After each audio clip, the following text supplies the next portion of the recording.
espacio recibimos ahora al profesor de Derecho Constitucional, Luciano López, quien ha tenido la elegancia de hacer conocer su renuncia junto a 4 colegas, todas ellas damas, profesores universitarias como él. Señor López, su renuncia no ha sorprendido mucho, puesto que usted había dicho antes del voto que se venía una reforma con truco. Truco, sinónimo de ardid. Explíquenos, por favor, cuándo llegó a la conclusión de que era innecesaria, si no deshonrosa, su permanencia en la comisión consultiva. Ante todo, buenos días, Fernando, Mónica, buenos Carlos. Días. Muchas gracias por la invitación. Gracias. Bueno, en realidad esto coincidimos en esta idea de renunciar porque era insostenible, como bien has mencionado, Fernando. Yo ya había estado justamente opinando sobre el desaguisado del Parlamento, y entonces coincidimos con nuestras colegas profesoras, que además son destacadísimas y extraordinarias docentes de la Universidad Católica, y entonces conversamos sobre ellos en horas de la tarde, redactamos una carta conjunta. Estuvimos también esperando que probablemente algunos colegas de la misma universidad, que también son miembros del Consejo Consultivo, quizás se plieguen, pero bueno, al final el consenso lo tuvimos los 5, y por eso es de que en horas de la noche ya hicimos pública la carta, una vez que fue entregada vía correo electrónico a la Secretaría de la Comisión de Constitución y Reglamento, ¿no? Y esa fue básicamente los argumentos de fondo cuestión, ¿no? Para tomar esta decisión, ¿cuáles son? Bueno, básicamente es de que para nosotros el acto que ha cometido el Parlamento es un acto absolutamente inconstitucional y antidemocrático. No solamente por cuestiones de fondo que ya hemos tratado ampliamente y que creo que muchos coincidimos en ese punto de vista, de que definitivamente genera un desequilibrio en los poderes públicos, no solamente con el Poder Ejecutivo, sino que elimina una prerrogativa de vital importancia que tienen 2 órganos constitucionales autónomos tan vitales para la vida de la nación, como es el caso de la Defensoría del Pueblo y de los magistrados del Tribunal Constitucional. Entonces, desde ese punto de vista, ese desequilibrio de poderes hace que este tema, lo más previsible es que ante una cuestión de constitucionalidad ante el tribunal, si se vuelve ley, que espero no sea así, entonces lo más probable es que se caiga. Y desde el punto de vista de forma, bueno, definitivamente se han quebrado por lo menos 2 criterios ya acentuados del Tribunal Constitucional sobre que en materia de reformas constitucionales el debate tiene que ser lo suficientemente amplio, mesurado, meditado e incluso articulado con la sociedad civil. Hay por lo menos 2 pronunciamientos, el más reciente, el del año 2018, de la cuestión de confianza, y no solamente eso, incluso está el informe de la Comisión de Venecia.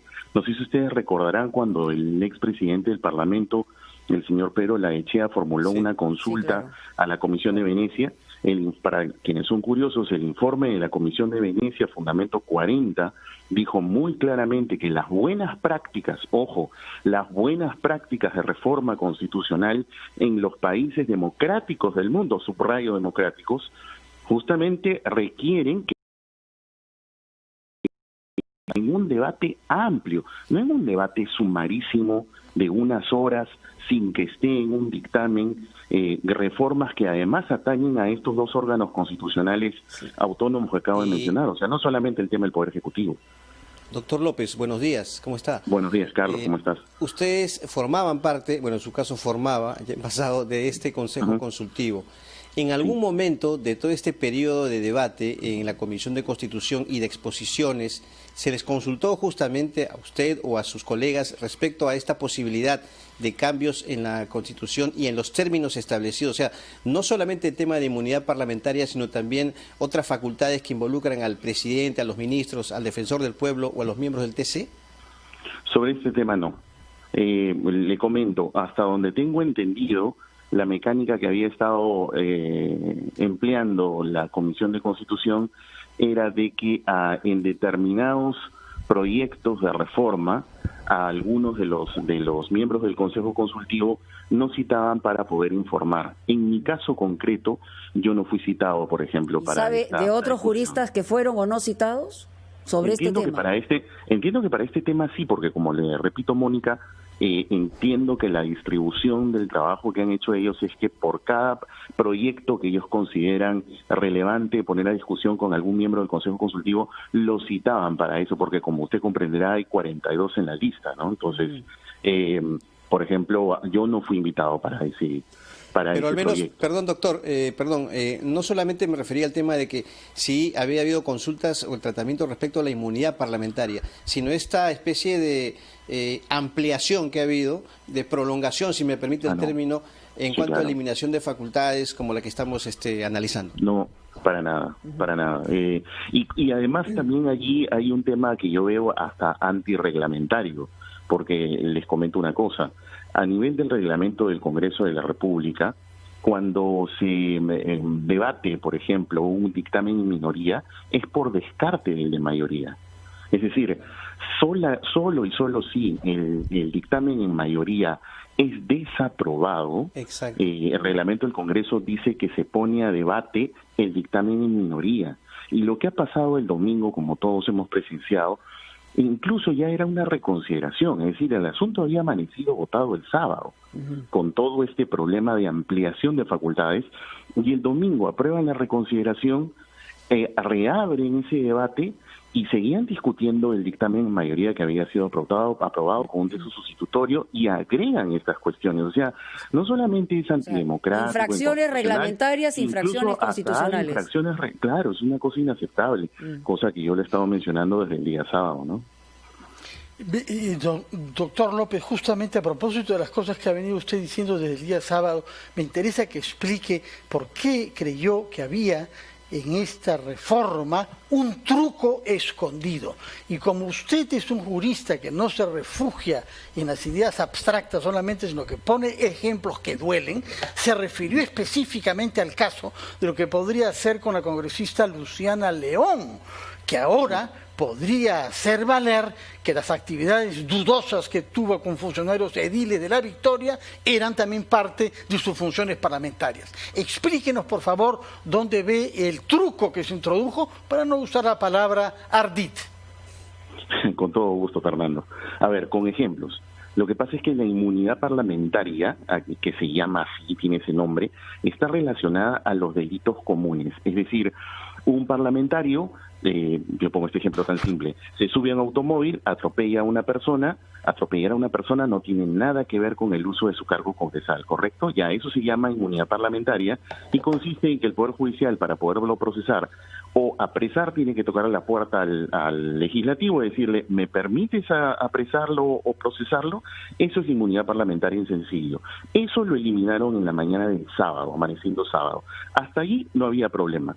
El problema, en realidad, o el truco que yo mencioné, porque ese fue el adjetivo que usé justamente el día sábado, es de que está en el segundo párrafo, Fernando, y tiene que ver con este caso que acabamos de mencionar y otros más. El ejemplo es este. Lo que sucede es que los parlamentarios tienen una segunda protección. La segunda protección tiene un nombre técnico que se llama antejuicio. ¿Qué significa eso en castellano? Con un ejemplo. A diferencia de la inmunidad parlamentaria, que es delito común, cuando un parlamentario usa su cargo, ojo, lo usa para cometer un delito, por ejemplo, un tráfico de influencias, lo usa para ir a tocar la puerta del Ministerio de Economía, para que le den plata a una municipalidad y luego termina con un cargo de organización criminal, como es el caso, por ejemplo, que hemos mencionado.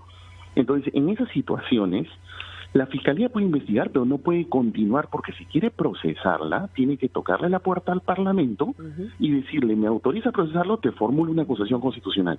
Y abre un procedimiento parlamentario que se llama antejuicio.